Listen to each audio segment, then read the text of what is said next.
السلام علیکم جی، کیسے ہیں آپ سب؟ امید ہے کہ آپ سب ٹھیک ٹھاک ہوں گے، خیر خیریت سے ہوں گے۔ شکر الحمدللہ میں بھی بالکل ٹھیک ٹھاک ہوں۔ تو ابھی میں اٹھی، باہر موسم بہت زیادہ پیارا ہوا تھا، تو میں نے کہا صفائی وغیرہ بعد میں کروں گی، پہلے میں چائے بناتی ہوں۔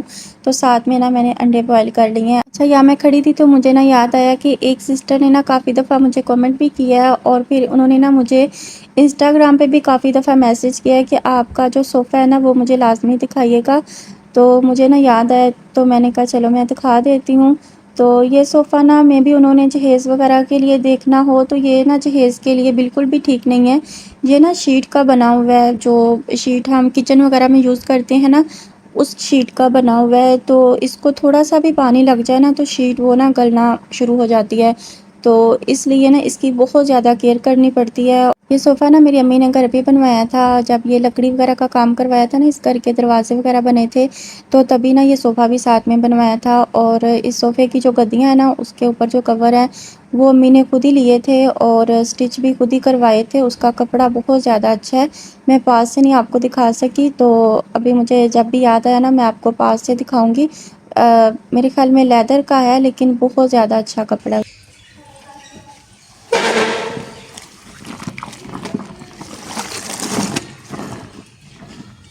انڈے میں نے بوائل ہونے کے لیے رکھ دیے تھے، اور 2 سوٹ دھونے والے تھے، تو میں نے کہا چلو تب تک میں ان کو بھی دھو دیتی ہوں۔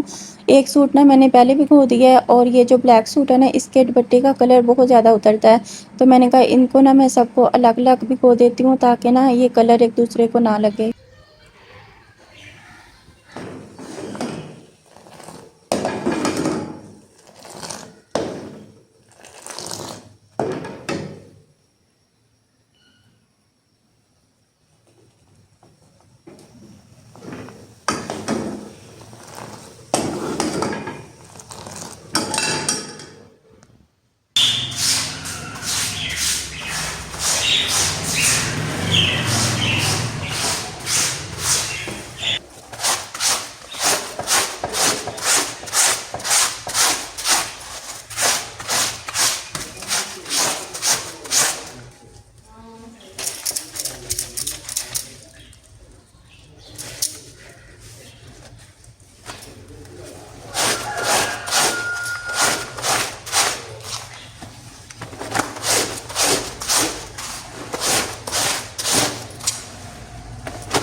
اچھا، آپ لوگ دیکھ رہے ہوں گے کہ گھر کتنا زیادہ گندا ہے، تو اس سے بھی زیادہ گندا ہو جائے میں پھر بھی صفائی نہیں کرتی۔ میری طرف سے وہ 10 دن رہے، 15 دن رہے، مہینہ رہے، 2 مہینے رہے میں پھر بھی صفائی نہیں کرتی۔ جب سے میری امی کی ڈیتھ ہوئی ہے نا، تب سے میں نہیں کرتی۔ اس سے پہلے میں کرتی تھی، چاہے میری امی کی طبیعت جتنی بھی خراب ہوتی تھی نا، میں اٹھ کے پھر بھی سارے گھر کا کام کرتی تھی۔ چاہے میں پوری رات نہیں سوئی ہوتی تھی نا، میں پھر بھی اٹھ کے نا صبح میں نے سارے گھر کی صفائی کرنی ہوتی تھی، سارا کام میں نے کرنا ہوتا تھا۔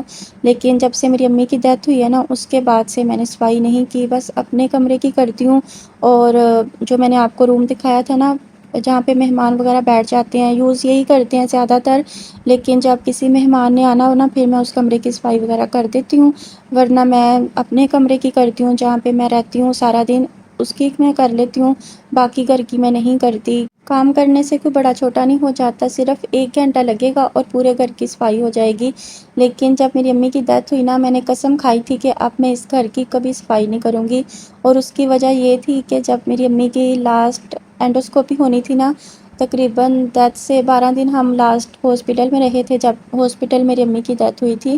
اس سے جو پہلے اینڈوسکوپی ہونی تھی نا، اس رات نا میری امی کی طبیعت بہت زیادہ خراب تھی، اور اسی رات نا پہلے دن میری امی کی آنکھیں جو تھی نا، وہ رک گئی تھی، اور یہ موت کی نشانی ہوتی ہے، جو کہ مجھے بالکل بھی نہیں پتا تھا کہ میری امی کے ساتھ کیا ہو رہا ہے۔ اور پاس صرف میں اکیلی تھی میری نا، جیسے میری امی کی آنکھیں رک گئی نا، تو میں بہت زیادہ ڈر گئی، اور میرے بھائی اوپر سوئے ہوئے تھے چھت پہ، میں اور امی نیچے تھی، یہ لوگ اوپر تھے، اور مجھے سمجھ نہیں آ رہی تھی کہ میں اوپر بلانے جاؤں تو میری امی کو پیچھے سے کچھ ہو نہ جائے۔ پھر میں نے فون کیا کہ امی کی طبیعت بہت زیادہ خراب ہے، آپ نیچے آئیں۔ اور پھر نا ڈاکٹر کو بلایا، جو کہ گاؤں میں ہوتے ہیں ڈسپینسر، اس کو بلوا کے نا انجیکشن وغیرہ لگایا کہ درد کسی طرح رک جائے۔ پھر صبح ہوتے ہی نا امی کی اینڈوسکوپی تھی، ٹائم لیا ہوا تھا میں نے، اور جب بھائی نیچے آئے پھر ڈاکٹر کو بلوایا، اور ڈاکٹر نے انجیکشن وغیرہ لگایا۔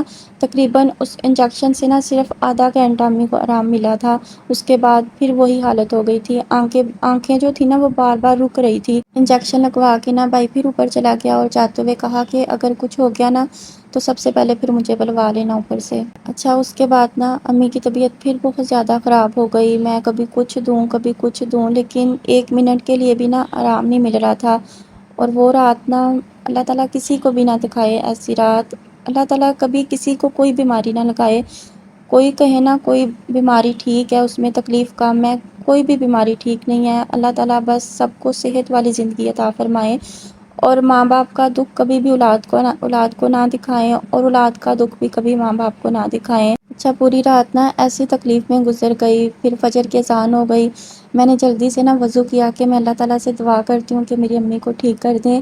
میں نے جلدی سے وضو کیا ہے، جائے نماز بچھائی ہے، 2 سنت پڑھی ہیں، فرض کے لیے نا میں کھڑی ہوئی ہوں، ایک فرض پڑھا ہے، اور میری امی کی آواز آئی ہے، تو میں جلدی سے نا نماز میں نے توڑ کے میں چلی گئی ہوں، جائے نماز ادھر کی ادھر ہی بچھی رہ گئی ہے، اور میں نے نا جلدی سے امی کو نہلایا، کپڑے چینج کروائے ہیں، گاڑی والا آ گیا ہے۔ اچھا، یہ میں اس لیے بتا رہی ہوں کہ کچھ لوگ ہوتے ہیں جو آ کے پھر کہتے ہیں کہ آپ کر دیا کرو، آپ بڑا پن دکھا دو، آپ جھک جاؤ، پھر کیا ہے، آپ بھی تو ایسے کرتی ہو۔ تو میں یہ اس لیے بتا رہی ہوں کہ کوئی ایسے ہی نہیں بدلتا، اس کو بدلنے کے لیے نا مجبور کرتی ہے یہ دنیا۔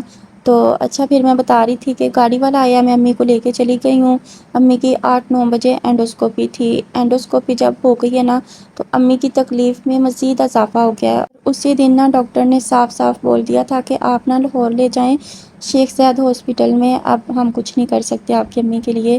تب میں نے ڈاکٹر کو یہ بولا کہ آپ ایسا کریں، میرے جگر کا پیس اتار کے نا آپ ٹرانسفر کر دیں۔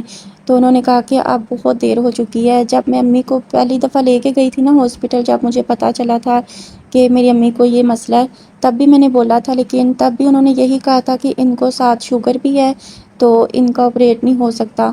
تو بعد میں دیکھیں گے، اگر ان کی صحت اچھی ہو گئی نا، پھر ہم کوشش کریں گے کہ آپ کا پیس لے کے نا ہم ٹرانسفر کر دیں، لیکن ابھی بہت زیادہ نا مشکل ہے، کیونکہ ان کو شوگر ہے، جس کی وجہ سے نا ہم نہیں کر سکتے۔ میں نے ڈاکٹر کی بہت زیادہ منتیں کی کہ پلیز میری امی کو بچا لیں، میری امی کے سوا ہمارا کوئی نہیں ہے، آپ کچھ بھی کر کے نا میری امی کو بچا لیں، لیکن انہوں نے کہا کہ اچھا ہم کوشش کریں گے، فی الحال نا آپ گھر لے جائیں۔ اچھا، جب ہم گھر واپس آئے نا، جو پوری رات میں برتن یوز کرتی رہی، کبھی امی کے لیے کچھ بناؤں کبھی کچھ، کہ ہو سکتا ہے میدے کے اندر کچھ جائے تو امی کا جو درد ہے نا وہ ٹھیک ہو جائے، لیکن درد جو تھا وہ جگر میں تھا، تو وہ کیسے ٹھیک ہو سکتا تھا؟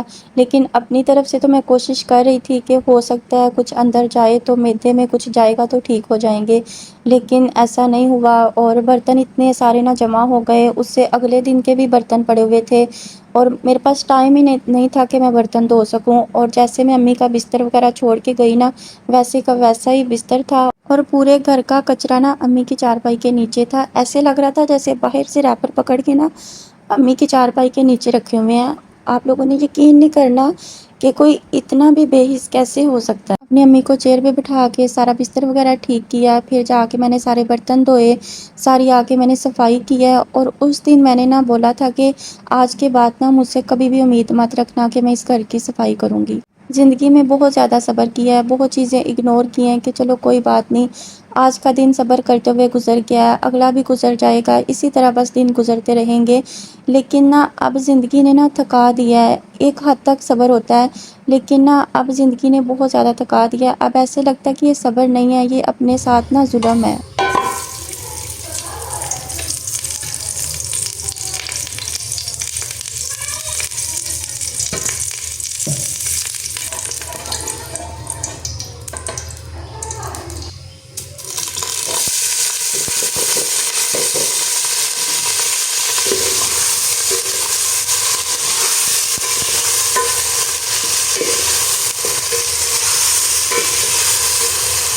اپنا سارا کام وغیرہ ختم کرنے کے بعد نا پھر میں ادھر آئی تھی، میری بہن گھر پر نہیں تھی تو کھانا وغیرہ بنانا تھا۔ آتے ہی نا میں نے واشنگ مشین چلا دیا، اس کے بعد نا میں نے سبزی وغیرہ بنا کے آلو چکن کا سالن بنانا تھا، تو ساتھ میں نا میں نے ہانڈی چڑھا دیا اور ساتھ میں نا میں نے واشنگ مشین لگا دی تھی، تو اسی چکر میں نا پیاز تھوڑا سا جل گیا تھا، اور ساتھ میں نا میں نے ٹماٹر اور مرچیں ڈال دی ہیں، اور ساتھ میں نا میں چکن ڈال دوں گی تاکہ نا چکن کی اچھے سے بنائی ہو جائے ساتھ میں۔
یہاں پر نا میں نے سالن بنا لیا تھا، کچھ برتن دھونے والے تھے تو میں نے کہا روٹیاں بنانے سے پہلے نا میں برتن دھو لیتی ہوں۔ کپڑے بھی جو ہو گئے تھے وہ بھی میں نے ساتھ ساتھ دھو لیے تھے، اور باقی نا میں نے مشین میں ڈال دیے تھے کہ جب تک وہ ہوں گے تب تک میں برتن دھو لوں گی۔ تو آپ لوگ بتائیے گا آج کا ولاگ آپ لوگوں کو کیسا لگا ہے؟ اگر اچھا لگا ہو تو لائک کر دیجیے گا، اپنے فرینڈس اینڈ فیملی میں شیئر کر دیجیے گا، اپنا بہت سارا خیال رکھیے گا۔ انشاءاللہ زندگی رہی تو پھر ملیں گے۔ اللہ حافظ۔